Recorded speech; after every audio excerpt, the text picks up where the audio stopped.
This presentation is entitled Experiences Using the National Provider Identifier for Health Workforce Research, and it was presented by Sue Skillman and Davis Patterson on March 25th, 2015. And now I would like to go ahead and take a few moments to introduce to you today's speakers. Sue Skillman is the Deputy Director of the University of Washington Center for Health Workforce Studies. She is also the Associate Director of the WWAMI AHEC Program Office and an investigator with the WWAMI Rural Health Research Center. Her recent research includes examinations of the rural nurse and NP workforce needs in rural health information technology, contributions of community colleges to the health workforce, and issues affecting access to home health care services in rural communities. Davis Patterson is a sociologist and a research assistant professor in the University of Washington Department of Family Medicine. He is the Deputy Director of the WWAMI Rural Health Research Center and an investigator in the UW Center for Health Workforce Studies. His current studies include an examination of which graduate medical education programs produce rural physicians and how those programs can be supported, the potential for community paramedicine to fill healthcare gaps, and factors affecting rural patient access to home health care.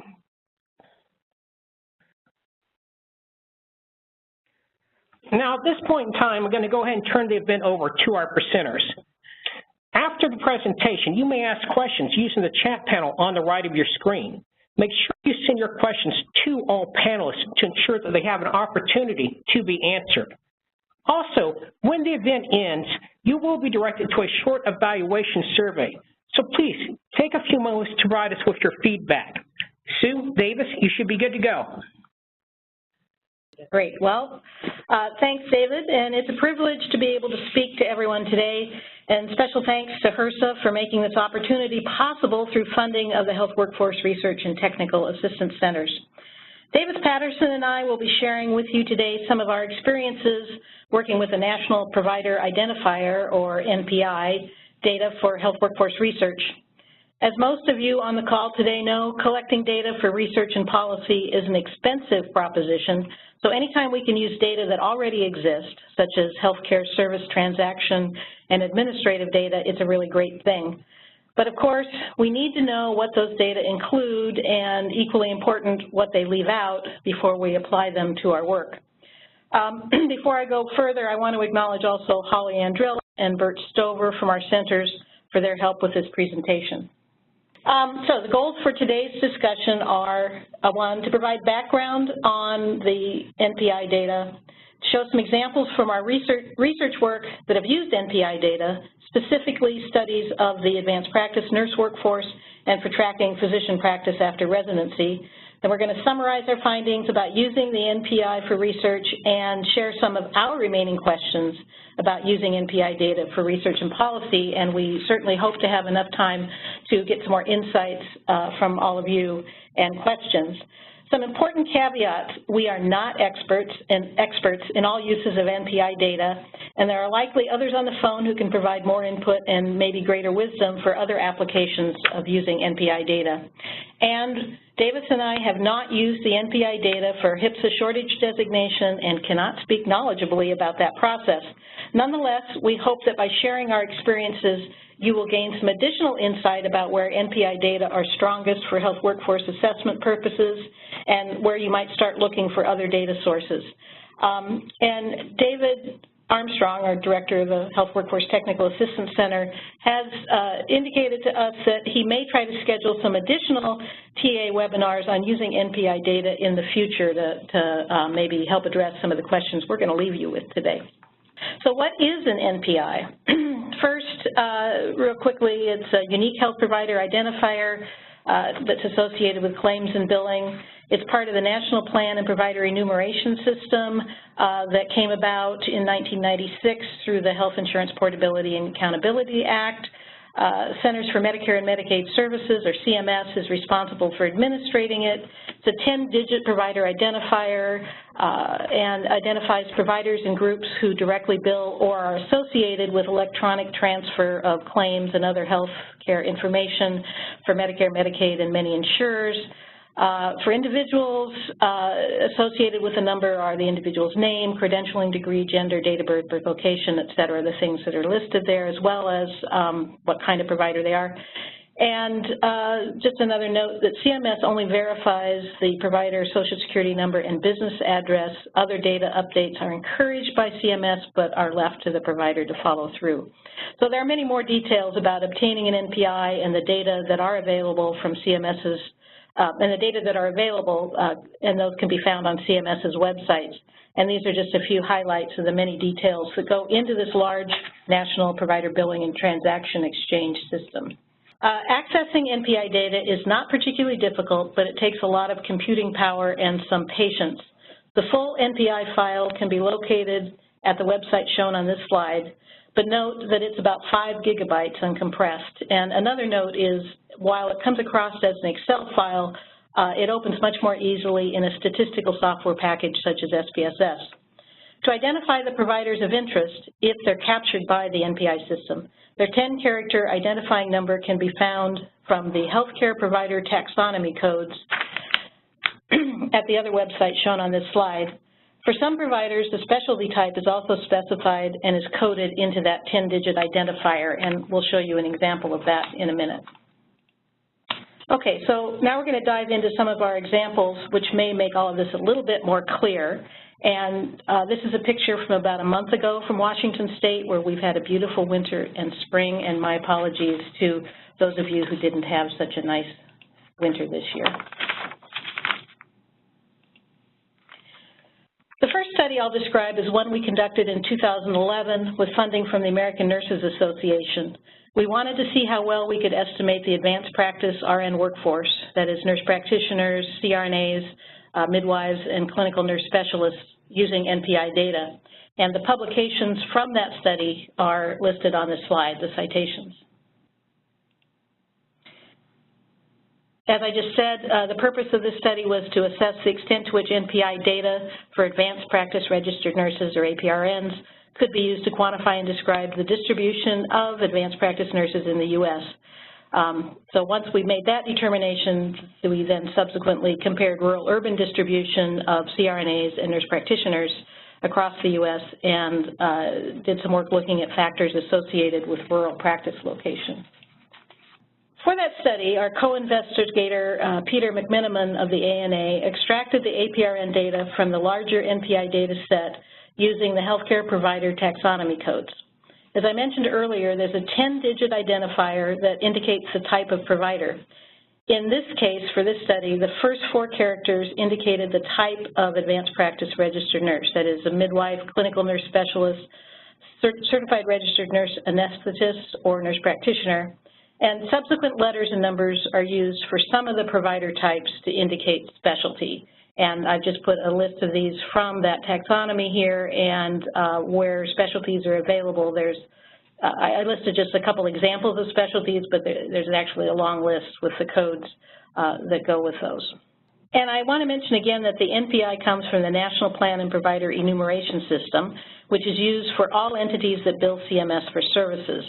So the NPI is a term used for a lot of different kinds of quote-unquote providers, be they individual clinicians or institutions. There's an organizational NPI that also has providers identified with it. The problem with the providers associated with the organizational NPIs are that organizations can identify up to 15 provider types associated with an organization NPI, but do not report how many providers of a particular type are represented by the organization's listed taxonomies.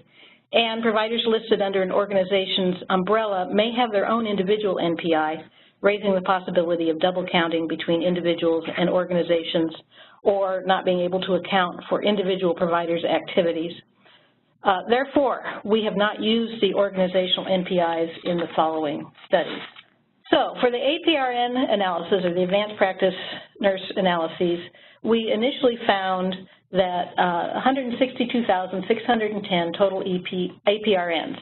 From there, we excluded those who were records for organizational NPIs, which were about 6% of the records, and then sort of the usual cleaning things, those with addresses outside of the U.S. or where the practice state didn't match the zip state, et cetera. From those 162,000 original advanced practice nurses, after the exclusions, we ended up with about 152,000, of which 106,000 plus were nurse practitioners, about 36,000 were certified registered nurse anesthetists, 5,200 were midwives, and 4,900 were clinical nurse specialists. So we're going to talk first about the nurse practitioners. Okay, so in 2011 and early 2012, when we conducted this study, there was not a definitive source of national nurse practitioner supply data, which is one of the main reasons we decided to do the study in the first place. The two main sources of nurse practitioner data at the time were the National Sample Survey of Registered Nurses that HRSA conducted and the American Association of NPs database that had been assembled by that organization for their annual survey. The National Sample Survey of RN sample was drawn to be representative of RNs, not nurse practitioners, but because all nurse practitioners must also be RNs, the National Sample Survey of RNs was used by many as the best data that we have for NP estimates. Also, the last time the National Sample Survey of RNs was administered was 2008, which was 2 years prior to the NPI data we were examining. That said, we used those data for a comparison, and as you can see on this slide, the 2008 NSSRN showed 158,000 nurses with NP preparation, including just under 20,000 that had multiple advanced practice nurse credentials. 138,000 NPs were employed in nursing in 2008, although some of those may have been working as RNs. The 2010 American Association of Nurse Practitioners database showed approximately 140,000 nurse practitioners in that database. Since the time we published our results, HRSA conducted and published results from the National Sample Survey of Nurse Practitioners that they've first conducted in 2012. This is a much better estimate of nurse practitioner supply in the country. Their 2012 results showed 154,000 licensed nurse practitioners in the U.S. in 2012, 132,000 plus nurse practitioners work in a position requiring an NP credential, and 127,000 plus nurse practitioners provided patient care. And I'll just note that they found that of those, 60,000 approximately worked in primary care. So as you can see on this slide, all of these estimates of the national NP supply are higher than what we found from the 2010 NPI data. So what were our conclusions? They were that the estimates of the nurse practitioner supply that were derived from NPI data likely underestimated the number of practicing nurse practitioners in the U.S., but it was in the right ballpark. So our study that I gave the citations on earlier went ahead to compare rural and urban supply across the U.S. using the NPI data. So now let me talk about our findings with the CRNAs. Okay, and we found about 36,000 CRNAs in the 2010 NPI data. When we compared that number with the best available estimates of national CRNA supply, you can see here that this number was much closer to other estimates. The American Association of Nurse Anesthetists gave us an estimate that was, or they said this number was about right. The 2008 National Sample Survey of RNs showed about 35,000 CRNAs. I will add that this is not too surprising to us. CRNAs work in surgical settings such as hospitals, and those are likely to be more geared towards billing insurance providers. And so our conclusions were that our estimates of CRNA supply derived from NPI data appear to be very similar to other estimates of the number of practicing CRNAs in the U.S., and we went ahead in our reports to compare rural and urban supply across the country. Okay, nurse midwives. Our 2010 NPI data showed 5,187 certified or advanced practice nurse midwives. The comparison data we had was from the American Midwifery Certification Board. In 2011, they estimated there were over 10,000 CNMs in the U.S. So nurse midwives don't tend to work in institutions that are in the habit of billing Medicare to start with, not too many pregnant Medicare beneficiaries. So it's not too much of a surprise that their numbers are not well represented in the NPI data. And so our conclusions were that the CNMs are significantly undercounted in the NPI data, and we did not proceed with further analyses of CNMs. Clinical nurse specialists, we found 5,000 in our NPI data, but CNSs are not a clear-cut and comparably treated occupation across the states. They're not licensed or recognized in all states, and the 2008 National Sample Survey of RNs estimated nearly 60,000 CNSs in the U.S. based on self-identification. So we concluded that the CNSs identified from the NPI data are not likely to be representative of the total CNS population, and we did not go on further with workforce analyses. Okay, so I have a second study example that I'll share with you. So because we had the 2010 NPI data for nurse practitioners, and we'd collected nurse practitioner license data from 12 states in 2010 for another study, we decided to compare the two data sources. This study is not yet published, and hopefully it will be soon, and I just want to acknowledge the co-authors, Gina Keppel from here at our Rural Health Research Center, Mark Dozier, who used to be here but now is in Oklahoma, Louise Kaplan at St. Martin's University, and Holly Andrilla from our centers.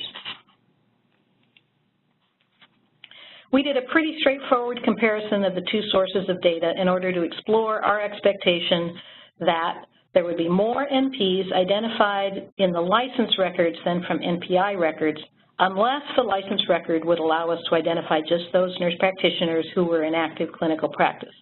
This is because of our thinking that only nurse practitioners or other providers in active practice would obtain an NPI in order to bill for their services.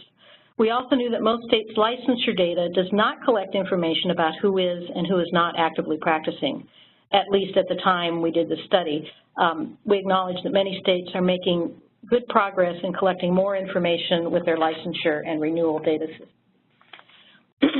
Here are the first of our findings. Note that because this study also sought to compare rural and urban NP supply, our findings are broken out by rural and urban.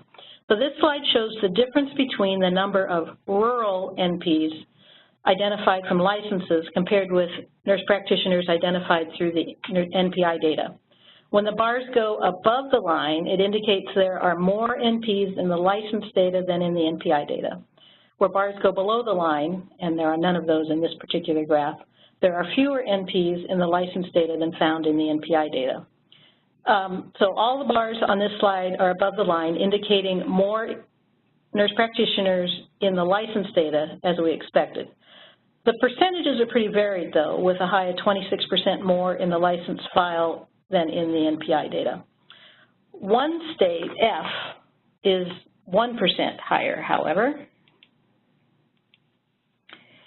And that state was the one state in our data that did have practice status in their license records. So we, in fact, could compare that state's number of actively practicing nurse practitioners, according to the license data, with the number of NPs in the state with NPI numbers. So our expectations were met. This graph shows the same information, but for urban nurse practitioners in the same 12 states. Ignore state I for just a minute, and you'll see similar findings. The number of nurse practitioners identified from licensure files is higher than the number identified from the NPI data, with the exception of state F, the state where the license data used for our study represented only practicing nurse practitioners. This time the license data actually showed fewer NPs than in the NPI data, but it's still relatively close to the line. As for state I, we don't know what caused this difference. We followed many paths and worked with people in various state agencies and organizations to try to sort it out and to confirm we were working with accurate data, and it still stymies us. But I can say that we were able to find data from later from both sources for a more recent year. And this issue went away, and the state behaved more as we would have expected, with more records in the licensed data than in the NPI data. So suffice it to say, there are some anomalies with NPI data. So here are our key findings from the 12 state data.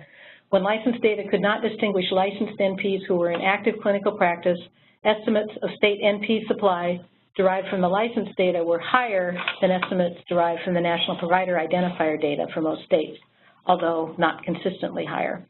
And I will say that we did look at this to see if there was any correlation with nurse practitioner autonomy, practice autonomy status, and we didn't find a direct association there either. When licensed data included information that allowed estimates of nurse practitioner supply in active clinical practice, the NPI estimates more closely resemble the actively practicing licensed provider estimates for states. But and there are some anomalies in the data, at least for nurse practitioner workforce estimates. So I'm going to turn over the reins to Davis Patterson now. This third study is looking at family physicians choosing rural practice, and I want to acknowledge my collaborators on this study, including Sue, as well as Holly Andrilla from our center, and Dave Schmitz from the Family Medicine Residency of Idaho, and Randy Longnecker from Ohio University Heritage College of Osteopathic Medicine. And this was funded by the Federal Office of Rural Health Policy through our Rural Health Research Center Cooperative Agreement. And so this is really part of a stream of studies that we're doing on what leads family physicians to choose rural versus urban practice, and this follows in a long line of research, but we're looking at individual and social factors as well as educational programs and experiences, and then aspects of practice in community settings that can influence this decision. And here in this study, we're focusing on those physicians completing residency training in rural places. So that's kind of the special focus of this. And it's important to keep the context of this particular group in mind as we look at the NPI findings. It's a select group of physicians. Here I'll explain step by step how we got to the sample that is the subject of our NPI analysis for today's presentation. So first of all, we surveyed family medicine residency programs as part of another study, these programs, this is a subset of all family medicine residency programs, and these were programs that required at least 8 weeks of rural training for some or all of their residents. And those programs identified their graduates for us for the years 2008 through 2013. We then matched those graduates to the NPI data that was done by the Robert Graham Center, thanks to them, and the American Medical Association master file data. And we actually obtained multiple years of practice location, but we're really just going to look at 1 year of data from each of those data sources. We were planning to survey the graduates, so we checked and updated the addresses found in the NPI through doing web searches, and I'll say more about this in a minute. We ended up surveying 342 graduates and got a 62% response rate, and that was just last year. And now this piece that I'm going to present was not part of our original study aims. But we used the 2013 NPI and the 2013 AMA data, since 2013 was the closest year of available data from those sources to the time of our survey in 2014. And we compared practice zip codes across the 3 data sources for our sample of 212 physicians. The NPI file provides the business practice location address, and so we used that zip code. In the AMA master file, we used the primary office zip code. And our survey asked, where is your main practice site located? And we collected the city, state, and zip code there. And And here's what we found with our sample of early career physicians. So prior to the survey mailing, we checked the NPI addresses against physicians' addresses found on the web. And more than half of the NPI addresses required us to do some updating before we sent the survey. On casual inspection, we noticed that the NPI data listed the residency program as the practice address for many physicians after they had already graduated. Now, some physicians are recruited and stay to practice in the facilities where they receive their residency training, but we know from surveys of the residency programs themselves that it's a small number. It was smaller than what we were seeing in the data. So again, we went ahead and updated those addresses before sending the survey.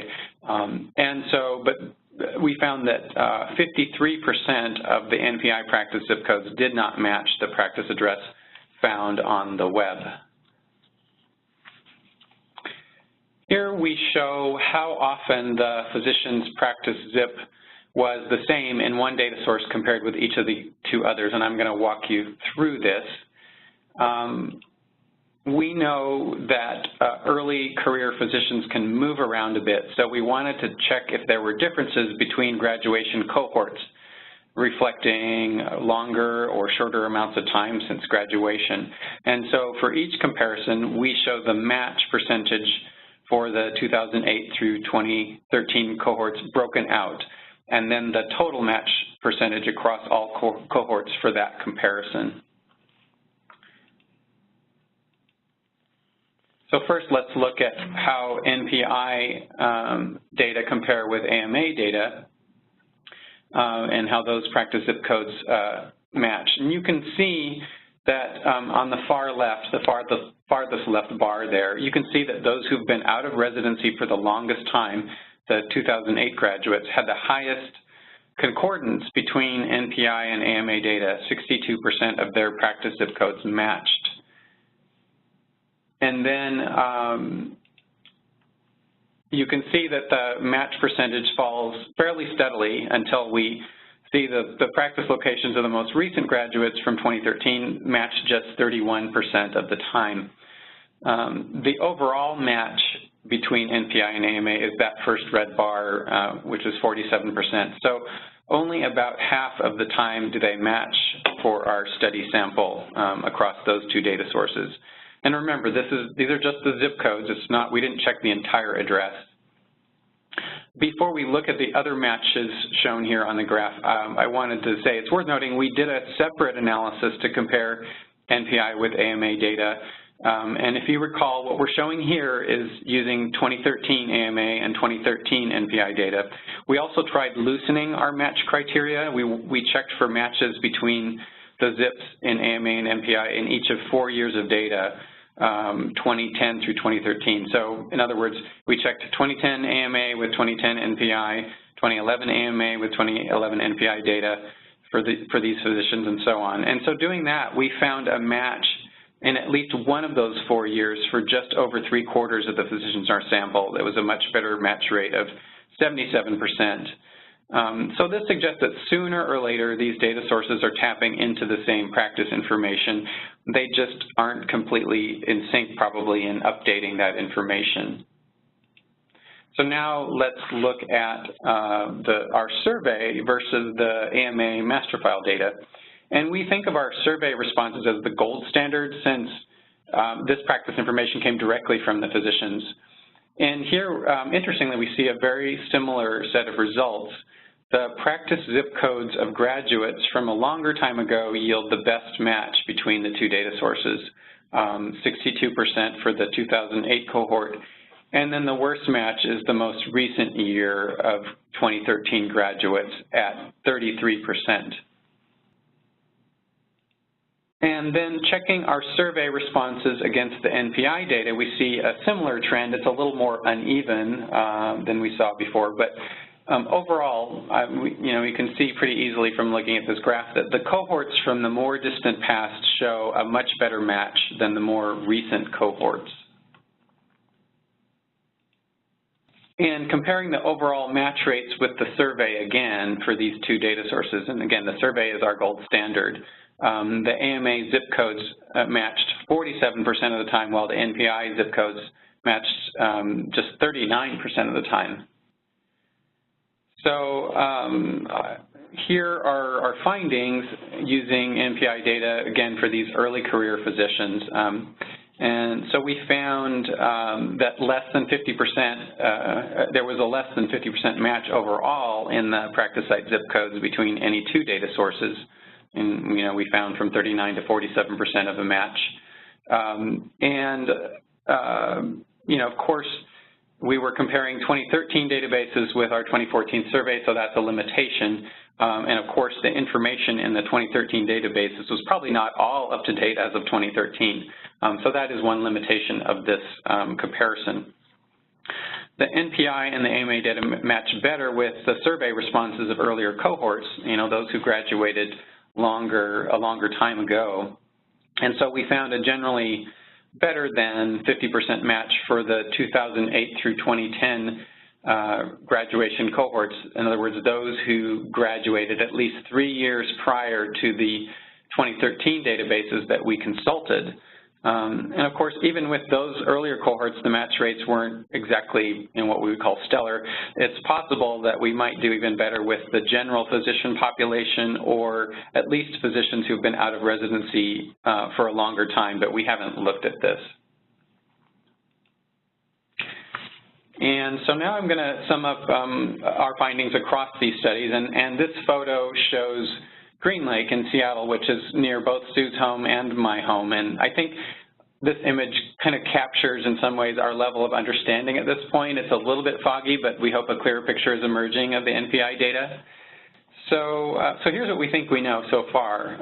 The NPI data are only available for providers that are eligible to bill for services. And so, that includes physicians, PAs, the various advanced practice nurses, clinical psychologists, and social workers, among others.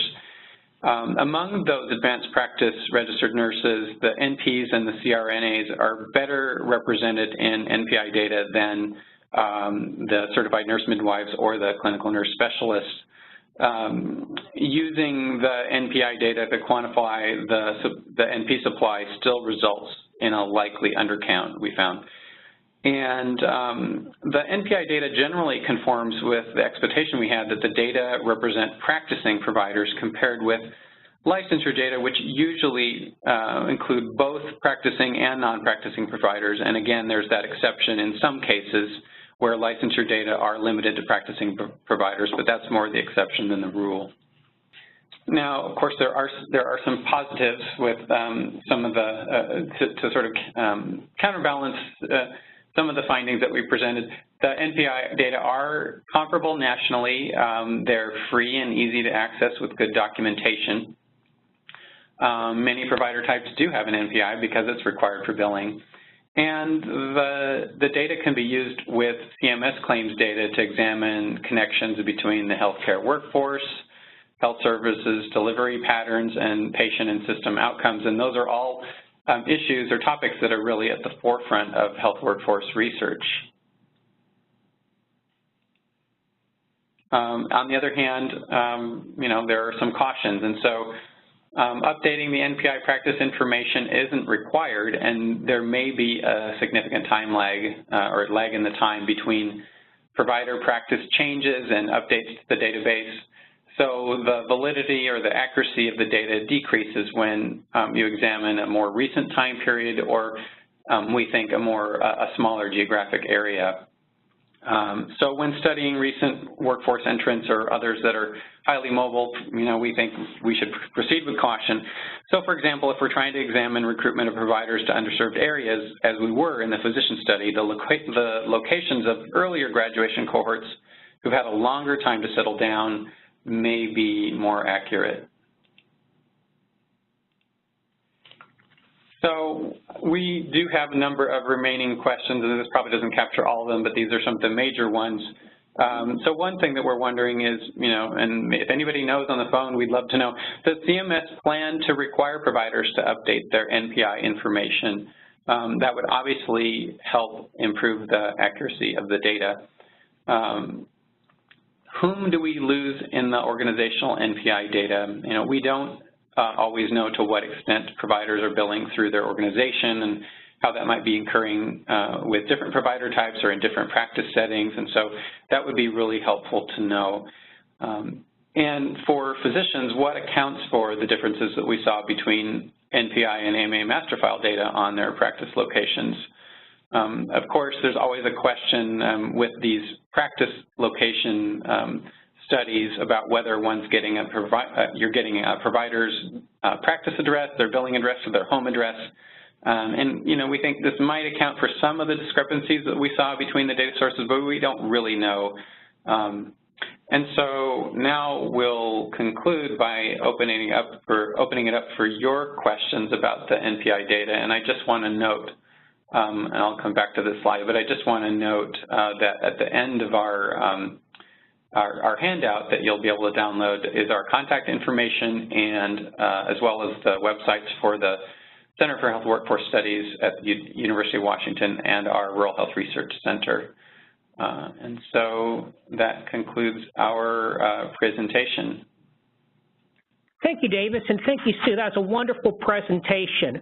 Okay, once more to remind your audience, use the chat panel on your right of your screen to ask questions, and by all means direct them to all panelists. And now to get things started, real quickly, are any of these studies that you discussed today available online? Yes, first one that I talked about, looking at using advanced practice registered nurse NPI data for workforce research is there, and it's about slide, there's a citation with the URL on one of those early slides. I'm trying to find out which one. Oh, there we go. It's on slide, well, it's on one of the early slides. 6, I think. Slide 6, okay. And the physician studies are not, we haven't finished them yet, so, but we hope to soon. So feel free to contact me if you do want to be on the distribution list for that. Thank you. Next question. Do you think that scope of practice variation has any impact on counts of APRNs in the NPI? Well, I did look on that 12-state study. I looked to see if there was any sort of a pattern where I guess my hypothesis was if supervision of NP was required, for example, then might they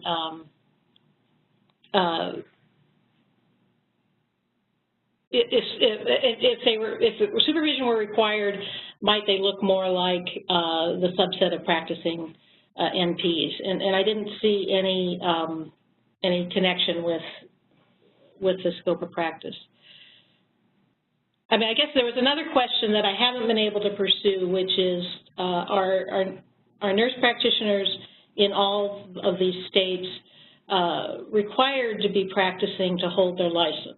And if that were the case, then I guess I would expect to see the licensure data and the NPI data to conform more closely than what we saw. Okay, thank you, Sue. Next question. I am interested to hear that in almost all your 12 states, NPI showed fewer providers than licensing data. In Oregon, our experience is very much the opposite when we consider primary care physicians against NPI data as reported by HRSA. Might there be some difference between all providers and primary care providers? I note that the percent match for the NPI in the survey data for 2013 was only 22%. That's concerning. I don't have anything more to comment on that other than I think what the commenter observed. But Davis may have a comment. Yeah, and obviously, if you want a snapshot of the current workforce at the exact moment in time, you know, just basing it off the NPI alone, you know, might not get you what you're looking for. And so, and as we did with our survey, you know, we ended up updating those addresses just so that we could get a better fix on where the physicians were and improve our response rate on our survey, which was our driving motivation. But obviously, I think the NPI alone probably it can be a starting point, but you'll want to update it as well, which could be a significant amount of work, I realize. Yeah, and I just want to mention that so the state I that I showed for urban nurse practitioners, that was a state where there were more nurse practitioners in the NPI data than in the licensure data, which I think that's what the person from Oregon was mentioning. And I've explored a lot of reasons for that, and I don't have a good answer. Okay, next question. Thank you for your answer. In your professional opinion, would it be accurate to state that it is logical that NPI data validity would increase with the age of the data since there's no CMS requirement to update the records? Well, I think that there's a number of issues that can drive the accuracy of the data in different directions. I mean, part of what we're seeing is that with more time, there's a greater chance of people getting their current practice information into the data set. At the same time, we know anecdotally of people who, for example, go from clinical practice into some administrative role and don't have an incentive to go back in and correct their NPI information to show that they're not clinically practicing or that they've moved to a different state, for example. So I guess at what point, it's not clear to me. I'm not saying that they aren't. I just don't know what CMS is doing to try to keep that, the retirees, the leaving practice folks and stuff cleaned up out of the system. One thing I think to keep in mind, I guess, in the realm of administrative databases, the NPI is a relatively recent one, which is why I think, we're all talking about it as the people that do research and assessment as a potential source. But that means that right now the data are, in the grand scheme of things, relatively young, like younger than state licensing databases. So as time goes on, if the non-practicing providers aren't eliminated or somehow retired out of the database, then that could be a significant problem eventually. Okay, thank you. Next question. What about providers who bill incident to? Do we have a sense of how many providers may be excluded because of this? Well, that's an excellent research question. Yeah. No, we don't. But we don't. And that kind of goes along with our question about, organizational billing as well. We just don't know yet. Okay, here's another one for you. Is there any sense of how this works with telehealth providers? Would they perhaps show up under organizational NPIs? Yeah, boy, if there's anyone from CMS on the phone that wants to ask or comment on those, we would appreciate it. I mean, those are exactly the questions that we also have and have no data to address it. And certainly, in the study that, I've been working on where we're trying to count providers practicing in various locations, and we're particularly focused in that study on rural practice, but, as telehealth gains a foothold, just finding out where they're physically located is going to be, just part of the picture, and so it's going to be, we'll have to find some creative ways to count people that are providing telehealth services. Okay, here's a comment. When APRN services are billed incident to, the services of a physician, there likely will be no identification of the APRN on the claim. APRNs in such physician practices or clinics may be less likely to apply for an NPI. Right, and I think that's the key point for workforce analyses is that, I mean, yes, you lose, that's one of the big problems with doing analyses of claims data to figure out who's providing services and what the outcomes are as if people are billing incident to. For these studies, we weren't connecting up claims data with the actual NPI registry. But that latter point that the person just made, that if they're always billing incident 2, then they may be less likely to have an NPI, means that they'll be undercounted in the workforce. And I frankly don't know where CMS is and where they're going in terms of who's going to be required to have an NPI and whether they'd be picked up in the registry somewhere down the line. Thank you, Sue. Any thoughts about NPIs for RNs? You No. and I are looking at each other. I mean, it would be nice if there were NPIs for all providers in a way to count them without just having to be based on billing, without that billing record. I mean, this is the issue with using secondary data for purposes for which the data were not originally intended. You're always left with, you're left wanting to some extent. So we're trying to figure out how to extract the best value out of this data set, given what its original purpose is.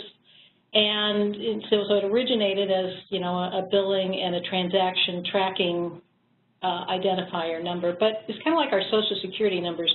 That used to be just for Social Security, but now we're finding that they're used for many, many, many other things. So maybe we can all continue to lobby CMS to help make the NPI a better resource for health workforce research.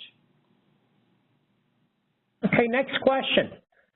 Are certain NP specialties more likely to have obtained NPIs? For example, adult cardiac, perhaps one's more likely to independently bill, or is it not much of a factor as to who obtains NPIs? Well, we don't have any, empirical data on that because we didn't get into the specialty, but one would think, just like we saw a pretty good representation of CRNAs in the data. I mean, CRNAs are going to be associated with surgical units. They're going to be billing Medicare and others. And so those specialties that, are more into the acute care arenas, et cetera, I would expect to have better coverage in the NPI data. Thank you. How are NPIs used in electronic health records?